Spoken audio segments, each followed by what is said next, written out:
Hi there, welcome to Navigating Grad School YouTube channel. If today is your first time visiting my channel, please don't forget to hit the subscribe button, like and share this video.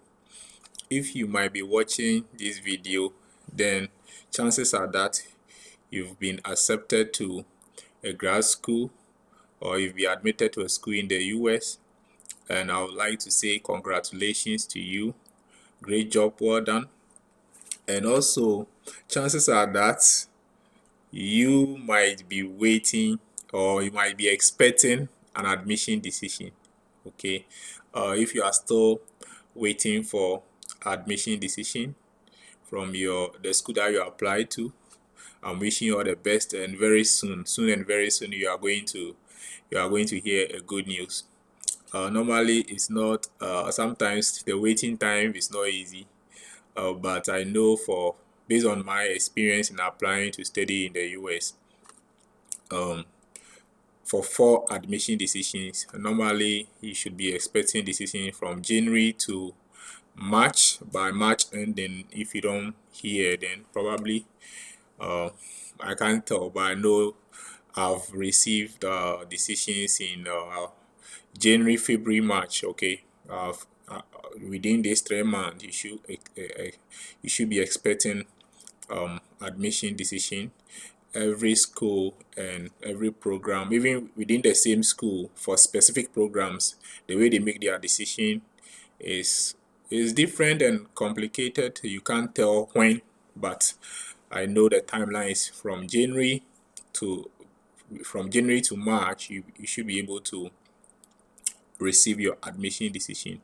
Where I am currently at Indiana University Bloomington, I received my admission decision in the first week of I think March, first week of March, either first or second week of March. Okay, but I know I received my admission in March. Okay, so don't be worried, your decision is on the way.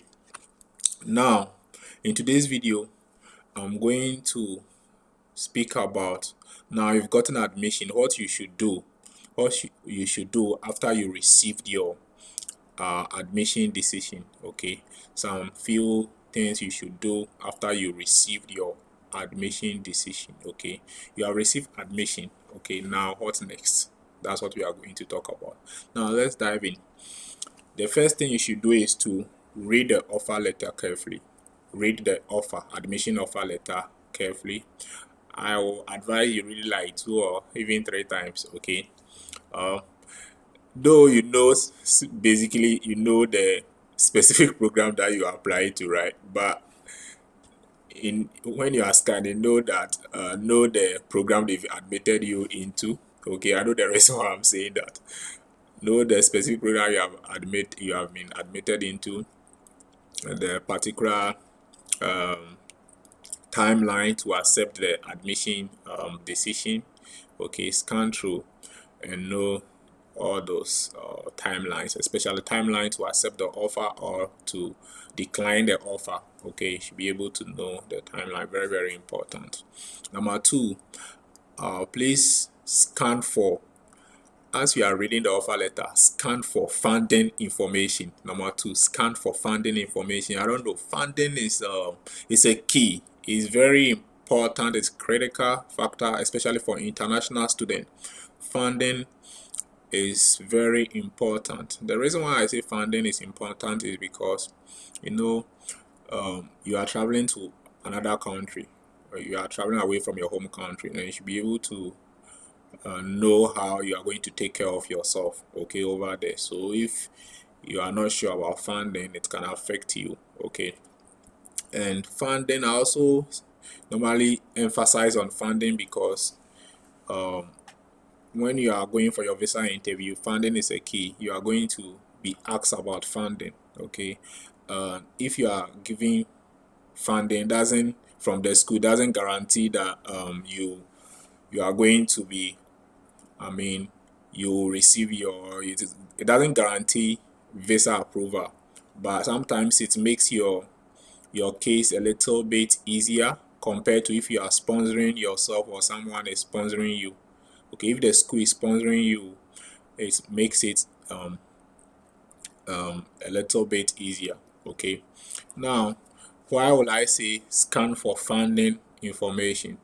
Another reason why I also say scan for funding information is because you would like to know whether you are fully funded or you are partially funded. And if you are partially funded, fully funded means that you don't have to pay anything. Okay, partially funded means that you have some amount or deficit you have to settle. You have some deficit, like let's say you have a deficit of, let's say, $5,000 or $2,000. Then you have to ask yourself whether you'll be able to provide documentation or you'll be able to pay that deficit. Okay, very, very important. So funding is a key.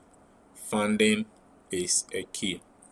Now, the third thing I want you to do is please do not rush, okay, to accept the offer. Do not rush to accept the offer.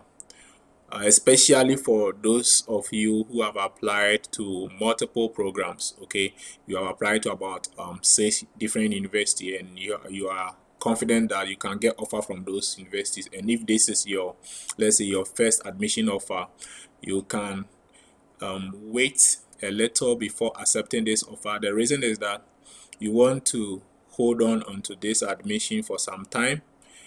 All you have to know is to know the deadline for accepting the offer or declining the offer. Then you can patiently wait for the other admission decisions to be made. Okay, if those admissions are not coming on time, what you can do, and if you are still interested in this specific program, you can then accept the offer. Okay, but if those admissions can come maybe sometime sooner, you can hold on onto this. So far as you are within the deadline, you don't have to worry. If you are able to also get admission from the other schools, then now you can compare the offer. You can negotiate with a school, especially if you are still interested in this specific admission or specific school and program, and they have offered you admission decision with some funding, and the other schools to offer you admission with more competitive funding. Then now you can negotiate. Okay, you can negotiate with the school to increase your funding. So those are some of the decisions you can make. Okay, so what else should you do? What else should you do when you receive your admission offer? Okay, prepare for documentation. I would say prepare for documentation after offer. Okay, some schools require you to prepare for some documentations, like maybe financial documentation. If you have not received full funding, you should prepare for financial documentation that will be submitted to the school for your I-20 application. They will also request you to submit an official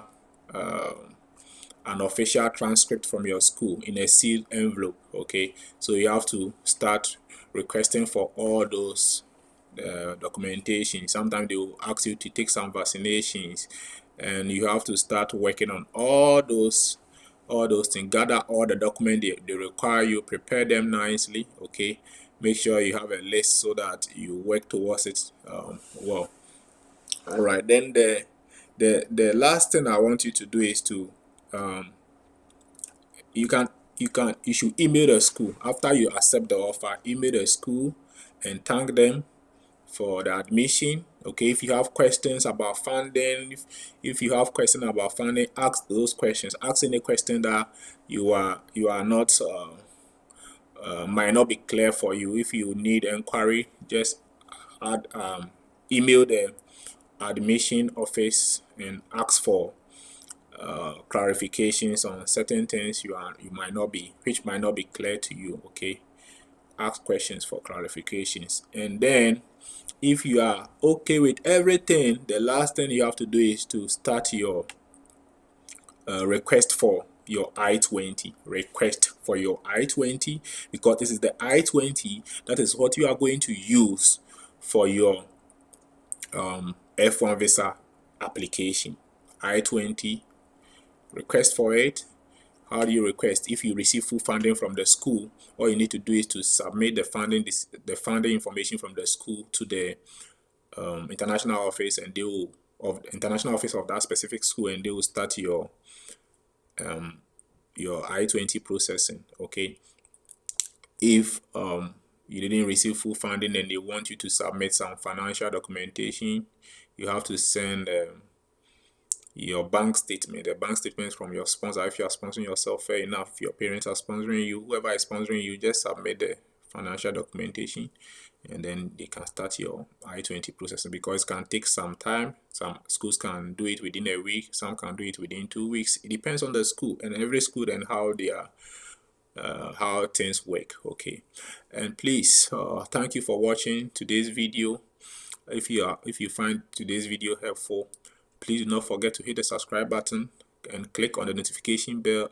Anytime I upload a video, you'll receive a notification for you to watch it. And please remember that the study abroad process is not easy, but trust me, it is possible. Thank you once again for watching this video, and see you in my next video. Bye bye.